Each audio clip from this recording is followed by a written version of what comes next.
বাংলাদেশের সবুজ ভূখণ্ডে ইনসাফ ভিত্তিক একটি মানবিক সমাজ বিনির্মাণের প্রত্যয়দীপ্ত কাফেলা বাংলাদেশ জামাতে ইসলামী প্রতিষ্ঠা লগ্ন থেকে আর্থ মানবতার কল্যাণে কাজ করে যাচ্ছে। মানবতার কল্যাণ সাধন করে আল্লাহর সন্তুষ্টি অর্জন করাই জামাতের মূল লক্ষ্য। কোনো অন্যায় ও অপকর্মের সাথে জামাতের কোনো সম্পর্ক নেই, বরং সব ধরনের লুটপাট অন্যায় অপকর্মের বিরুদ্ধে জামাত সবসময় সোচ্চার ভূমিকা পালন করে আসছে। সম্প্রতি সিলেটের অন্যতম জনপ্রিয় পর্যটন স্পট সাদা পাথর সহ বিভিন্ন স্পট থেকে পাথর লুটপাটের বিরুদ্ধে জামাতের জোরালো ভূমিকা পালন করে আসছে। দুঃখজনক হলেও সত্য, সেই পাথর লুটের সাথে জামাত নেতৃবৃন্দকে জড়িয়ে চরিত্র হননের অপচেষ্টা চলছে। পাথর লুটের ব্যাপারে জামাতের অবস্থান তুলে ধরতেই আজকের এই সংবাদ সম্মেলন। কষ্ট করে উপস্থিত হওয়ার জন্য সবাইকে আন্তরিক মোবারকবাদ জানাচ্ছি। প্রিয় জাতির বিবেক, সাংবাদিক বন্ধুগণ, আমরা গভীর উদ্বেগের সাথে লক্ষ্য করছি সম্প্রতি একটি জাতীয় দৈনিকে দুদকের বরাত দিয়ে সাদা পাথর লুটের সাথে সিলেট মহানগর আমির মোহাম্মদ ফখরুল ইসলাম ও জেলা সেক্রেটারি জনাব জয়নাল আবেদিনের নাম উদ্দেশ্য প্রণোদিতভাবে জড়ানো হয়েছে। ওই দৈনিকের কাল্পনিক রিপোর্টটি বিভিন্ন স্থানীয় জাতীয় অনলাইন পত্রিকায় কপি পেস্ট করে প্রচারের ঘটনায় আমরা অত্যন্ত ক্ষুব্ধ প্রতিক্রিয়া ব্যক্ত করছি এবং নিন্দা জানাচ্ছি। পাথর লুটের সাথে জামাত নেতৃবৃন্দ দূরে থাক, সাধারণ কোনো কর্ম সমর্থকেরও ন্যূনতম কোনো সম্পর্ক নেই। সরকারি ব্যবস্থাপনায় ও বৈধ পন্থায় পাথর কোয়ারি খুলে দেওয়ার দাবিতে সিলেটের পরিবহন মালিক, শ্রমিক ও ব্যবসায়ীদের একটি কর্মসূচিতে রাজনৈতিক দলের নেতৃবৃন্দের সাথে জামাত নেতারাও বক্তব্য রাখেন। দুঃখজনক হলেও সত্য যে ওই মানববন্ধনে বক্তব্য রাখা রাজনৈতিক নেতৃবৃন্দের বক্তব্য নিয়ে বিভ্রান্তিমূলক রিপোর্ট প্রকাশ ও অপপ্রচার চালানো হচ্ছে। অথচ ওই বক্তব্যের সাথে পাথর লুটের দূরতম কোনো সম্পর্ক নেই। ইতিমধ্যে এই বক্তব্যকে কেন্দ্র করে অপপ্রচারের প্রতিবাদে সিলেট জামাতের পক্ষ থেকে বিবৃতি দিয়ে প্রতিবাদ জানানো হয়েছে, যা বিভিন্ন জাতীয় স্থানীয় মিডিয়ায় প্রকাশিত হয়েছে। ওই বিবৃতিতে লুটপাটে জড়িতদের চিহ্নিত করে গ্রেপ্তারপূর্বক দৃষ্টান্তমূলক শাস্তির দাবি জানানো হয়েছে।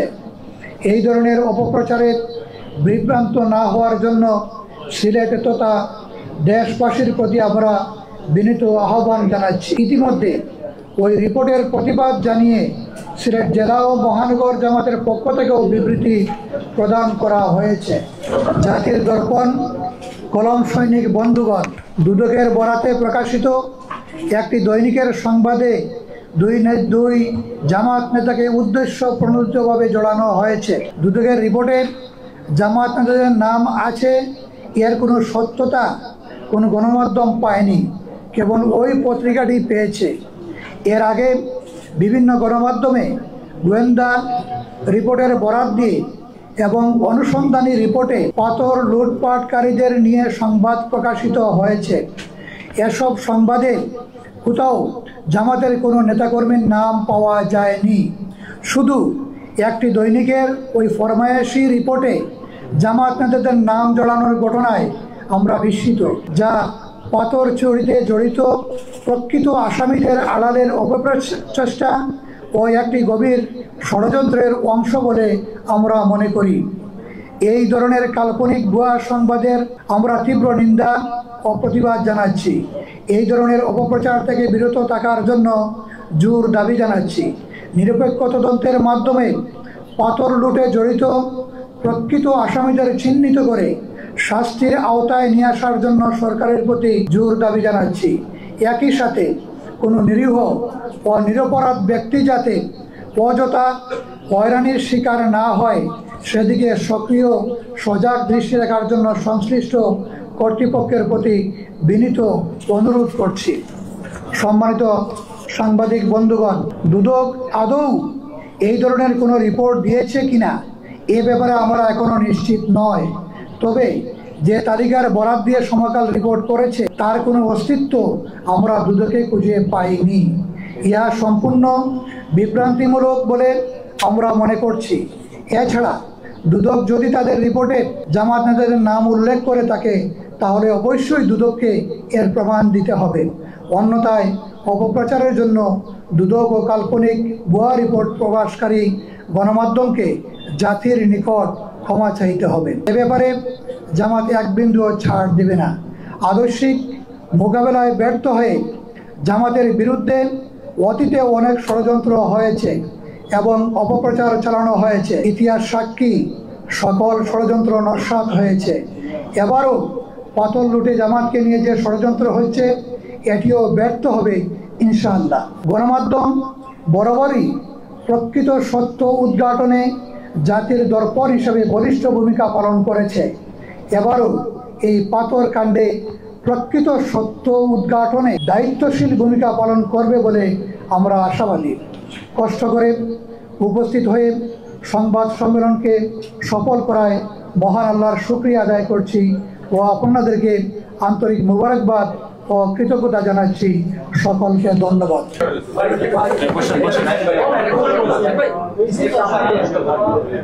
আমাদের বক্তব্য আমরা লিখিতভাবে উপস্থাপন করেছি, বিস্তারিতভাবে বলেছি।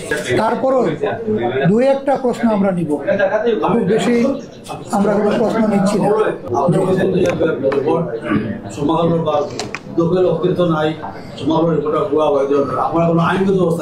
এই বিষয়ে আমরা সাংগঠনিকভাবে বসবো এবং বসে সাংগঠনিক দায়িত্বশীলদের পরামর্শের ভিত্তিতে সেই ধরনের যে অপপ্রচার এবং বিভ্রান্তমূলক যে অবস্থা তৈরি করা হয়েছে অবশ্যই সেটা আমরা মনে করি এটা আইনগত ব্যবস্থা নেওয়া উচিত এবং সাংগঠনিক পরামর্শের ভিত্তিতেই হয়তো আমরা সেটা গ্রহণ করবো। জেলা প্রশাসন এই বিষয়ে তদন্তে বেশ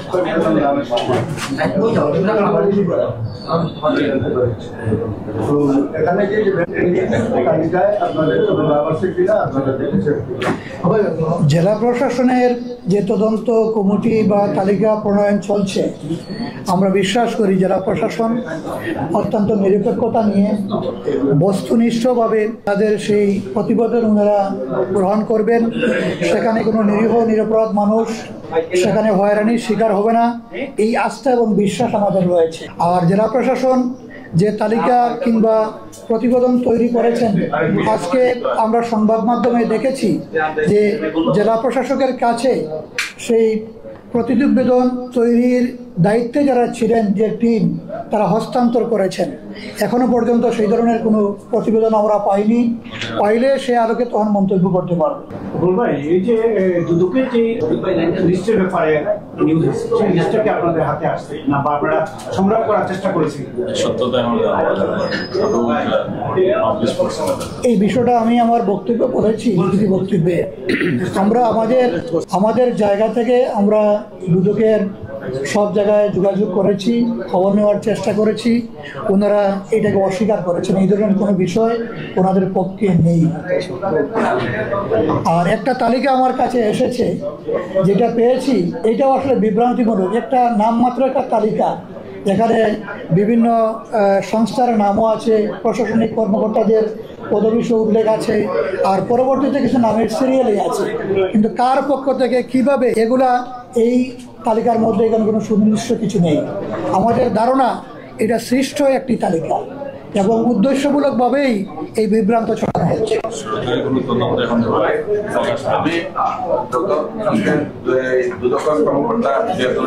তারা যেটা হয়েছে যে এই ধরনের কোনো তালিকা তারা কোনো গণমাধ্যমও দিচ্ছে না এবং কোনো রাজনৈতিক দলের সম্পৃক্ততা আছে ব্যাপারে তারা কোনো পত্রিকায় নিউজ করছে। এই পত্রিকায়ও দুদকের একটা তালিকার ছবি বা কোনো ডকুমেন্ট করতে পারছে না। এই প্রেক্ষিতে আপাত দৃষ্টিতে মনে হয় যে এই গণমাধ্যমটা পরিকল্পিতভাবে এই নিউজটা করিয়া জামাত নেতৃবৃন্দরে কলুষিত করার একটা ভূমিকা আছে। এই ব্যাপারে দুদকটা কি এই পত্রিকায় বেশি দায় নেয় আমরা মনে করি, আপনারা কি ভাবেন? আপনি সত্যিই বলেছেন। আমি আমার কথায় বলেছি আগে যে তালিকাটা ওনাদের কোনো না কোনোভাবে আমরা পেয়েছি। এই তালিকার মধ্যে আমি যেটা বলছি, এটা যে কার তৈরি, দুদকের যদি হয়ে থাকে তাদের নির্দিষ্ট তাদের পেটে থাকবে, তাদের সমস্ত বিষয়াদি থাকবে, শিলচাপড় থাকবে, ইত্যাদি থাকবে। এই ধরনের কিছু এই কাগজের মধ্যে নেই। আর আমাদের সূত্র থেকে আমরা যতটুকু খোঁজ নিয়েছি, দুদক এরকম কোনো ধরনের কিছু নেয়নি। আর নিলেও সেটা তাদের অফিসিয়াল সিস্টেমে সেটাকে দাখিল করবে। এরপরে না গণমাধ্যম বা ব্যক্তিরা জানবে। ওনারা কিভাবে আগে জেনে ফেললেন? আমাদের ধারণা এটা কোনো মহল থেকে হয়তো এটা জামাতের ভাবমর্যাদা এবং জামাত নেতৃবৃন্দকে কলুষিত করার জন্য এটা পরিকল্পিতভাবে এটা করা হয়েছে। আপনাদের কাছে আমাদের আবেদন, আমাদেরকে আপনারা দেখছেন, এখানকার মাটি এবং মানুষের সাথে আমাদের গভীরতম সম্পর্ক রয়েছে। এই ফ্যাসিবাদী আন্দোলনে আপনাদের সাথে আমরা একসাথে আন্দোলন করেছি, কাজ করেছি। আমাদের দ্বারা কেউ কোথাও ক্ষতিগ্রস্ত হয়েছে, অপকর্মের সাথে আমরা নিজের ব্যক্তি হিসাবে অথবা আমাদের সংগঠনের কোনো কর্মী সমর্থক পর্যন্ত জড়িত ছিল, এই ধরনের কোনো উদাহরণ কোথাও নেই। বরঞ্চ আপনারা লক্ষ্য করছেন যে পরিবর্তনের পরে বিভিন্ন ধরনের অবৈধ দখল এবং এই ধরনের বিভিন্ন ধরনের অপকর্ম যারা করছিল, তাদের থেকে তাদের এই অপকর্মগুলার নিষ্পত্তি করার জন্য, অবৈধ দখল উদ্ধারের জন্য আমরা প্রশাসনের সাথে কাঁধে কাঁধ মিলিয়ে কাজ করছি এবং অনেক ভুক্তভোগী অসহায় মানুষকে তাদের সম্পদ, তাদের সেই বিষয়গুলোকে আমরা বুঝিয়ে দেওয়ার জন্য চেষ্টা করে যাচ্ছি। এইদিকে আগামীতে জাতীয় সংসদ নির্বাচন, এই নির্বাচনেও জামাতকে প্রশ্নবিদ্ধ করার এটা একটা উপকৌশল বলে আমরা মনে করি। দৈনিক সমকাল যেহেতু প্রথম রিপোর্ট করেছে, সমকালের সাথে আপনাদের কোনো যোগাযোগ হয়েছে কিনা অথবা সমকাল আপনাদের কোনো বক্তব্য দিয়েছে কিনা? আমরা প্রতিবাদ পাঠিয়েছি। প্রতিবাদ পাঠানোর পরে ওনারা ছাপায় কি নাই আজকে এটা আমি দেখি নাই। হ্যাঁ, আমি ভালো করে দেখতে পারি নাই আমাদের প্রতিবাদ ছাপিয়েছে। আচ্ছা, আমি দেখি নাই। যদি ছাপিয়ে থাকে তাহলে তো তাদেরকে আমরা ধন্যবাদ জানাই, তাদেরকে ধন্যবাদ জানাই।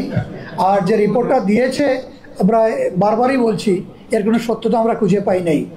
আর এটার ভিত্তিতে আমরা দেখছি যে আরও অনেক সামাজিক যোগাযোগ মাধ্যমে কোনো অনলাইন পোর্টাল আমাদের ছবি শেয়ার করে এই বিষয়গুলো নিয়ে এবং প্রতিবেদন আকারে বিভিন্ন ধরনের ইলেকট্রনিক মিডিয়াতেও আপনারা প্রচার করছেন। দয়া করে যাচাই বাছাই না করে কারো এইরকম বইপুর কোনো তথ্যতে আপনাদের মতো যেগুলো পোর্টাল আছে অথবা যে সমস্ত ইলেকট্রনিক মিডিয়া রয়েছে, আপনাদের দায়িত্বশীল জায়গা থেকে আমরা আশা করব কোনো যাচাই বাছাই না করে আপনারা এগুলো প্রচার করতে যাবেন না। এবং যারা করেছেন আমরা আশাবাদী আপনারা সঠিক তথ্যটা যাচাই বাছাই করবেন। একটা জিনিস লক্ষণীয়, আমরা দেখেছি নিউজে জুলাই আন্দোলন যারা করেছিলেন সেই সব নেতৃবৃন্দকে নিয়ে নিউজ হয়েছে, তাহলে ডেভিডের ষড়যন্ত্রমূলক নিউজের কোনো হাত আছে থাকতে পারে, থাকাটাও অসম্ভব নয়। এই আন্দোলনে আপনারা হয়তো জানেন, আমি নিজে সহ আমাদের কেন্দ্রীয় অ্যাসিস্ট্যান্ট সেক্রেটারি সহ মহানগরের আমরা 3 জন দায়িত্বশীল অ্যারেস্ট হয়েছিলাম। 16 দিন আমরা কারাগারে ছিলাম, খুব দুর্বিষহ অবস্থার মধ্যে। এবং 5 তারিখ রাত্রেই আমাদেরকে মুক্তি দেওয়া হয়। প্রশাসন থেকে উদ্যোগ নিয়েই ওনারা জামিনের ব্যবস্থা করে রাত্রে আদালত বসে আমাদের মুক্তির ব্যবস্থা করেন। এরপর থেকেই ওই রাত থেকেই আমরা জনগণের জন্য মাঠে নেমেছি, কাজ করে যাচ্ছি। আপনারা দেখেছেন যে এরপরে কয়েকদিন কোনো সরকার ছিল না, কোনো প্রশাসনিক ব্যবস্থাপনা ছিল না।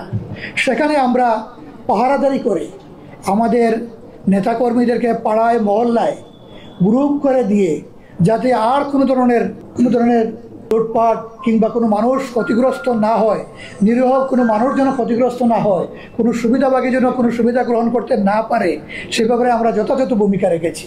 ঠিক একইভাবে এখানে অনেক মানুষ অনেক দুশ্চিন্তার মধ্যে ছিলেন, আতঙ্কগ্রস্ত ছিলেন। বিশেষ করে যারা আমাদের দেশের অন্য ধর্মের ভাইয়েরা আছেন, তারা তাদের উপাসনালয়, তারা ব্যক্তিরা পর্যন্ত আতঙ্কিত ছিলেন।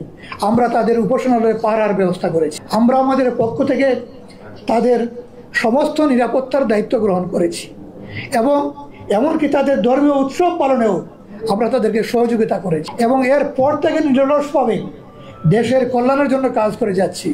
এই অবস্থায় আমাদের এই ভালো কাজগুলোই আমাদের ধারণা যে কারো কারো কাছে এটা হিংসার কোনো কারণ হয়ে দাঁড়িয়েছে এবং তারাই প্রতিহিংসামূলকভাবে সিন্ডিকেটেডভাবে এইভাবে এই প্রচারণার মাধ্যমে জামাতকে এবং জামাতের নেতৃবৃন্দকে কলুষিত করার জন্য এই অপপ্রয়াসের মধ্যে রয়েছে।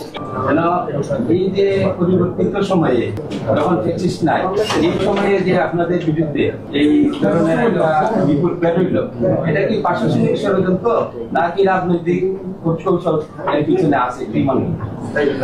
আমি আগেই বলেছি যে আমরা এই বিষয়গুলো বারবারই বলছি যে আমরা মনে করি না প্রশাসনিকরা জড়িত আছে এই ষড়যন্ত্রের সাথে। আমরা তাদের নিরপেক্ষতা এবং বস্তুনিষ্ঠতা এটাই আশা করি।